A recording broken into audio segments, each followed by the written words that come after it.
সূরা আর রহমান 15 থেকে। জিন সৃষ্টি করিয়াছেন নিধূম অগ্নি শিবা হইতে। সুতরাং তোমরা উভয়ে তোমাদের প্রতিপালকের কোন অনুগ্রহ অস্বীকার করবে? তিনি দুই উদয়চল ও দুই অস্তাচলের নিয়ন্তা। সুতরাং তোমরা উভয়ে তোমাদের প্রতিপালকের কোন অনুগ্রহ অস্বীকার করবে? তিনি প্রবাহিত করেন দুই দরিয়া, যারা পরস্পর মিলিত হয়, কিন্তু উহাদের মধ্যে রহিয়াছে এক অন্তরাল, যাহা উহারা অতিক্রম করিতে পারে না। সুতরাং তোমরা উভয়ে তোমাদের প্রতিপালকের কোন নিয়ামত অস্বীকার করবে? উভয় দরিয়া উৎপন্ন হয় মুক্তা ও প্রবাল। সুতরাং তোমরা উভয়ে তোমাদের প্রতিপালকের কোন অনুগ্রহ অস্বীকার করবে? সমুদ্র বিচরণশীল, পর্বত প্রমাণ, নৌযান, সমুদ্র তাহারই নিয়ন্ত্রণাধীন। সুতরাং তোমরা উভয়ে তোমাদের প্রতিপালকের কোন অনুগ্রহ অস্বীকার করবে? রুকু 2। ভূপৃষ্ঠে যা কিছু আছে সমস্ত নশ্বর, অধীনশ্বর কেবল তোমার প্রতিপালকের সত্তা, যিনি মহিময় মহানুভব।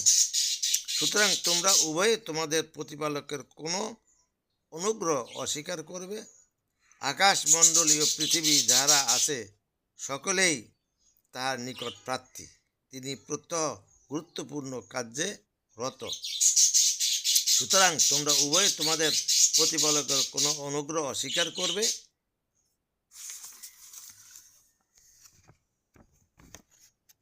আল্লাহ এক একটা জিনিস বলেন আর জিজ্ঞাসা করেন, কোন নিয়ামতটা তুমি আমার থেকে অস্বীকার করবে?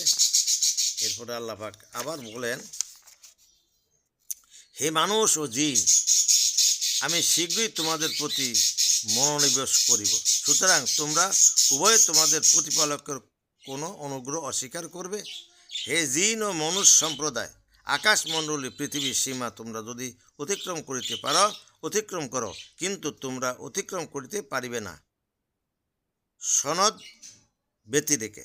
সুতরাং তোমরা উভয়ে তোমাদের প্রতিপালকের কোনো নিয়ামত অস্বীকার করিবে? তোমাদের প্রতি প্রেরিত হইবে অগ্নিশিখা ও ধূম্রপুঞ্জ, তখন তোমরা প্রতিরোধ করিতে পারিবে না।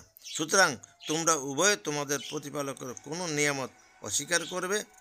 যেই দিন আকাশ বিদীর্ণ হইবে, সেই দিন উহা রক্তে রঞ্জিত চর্মের রূপ ধারণ করিবে। সুতরাং তোমরা উভয়ে তোমাদের প্রতিপালকের কোন অনুগ্রহ অস্বীকার করবে? সেই দিন না মানুষ তাহার অপরাধ সম্বন্ধে জিজ্ঞাসা করা হইবে, না জিনকে। সুতরাং তোমরা উভয়ে তোমাদের প্রতিপালকের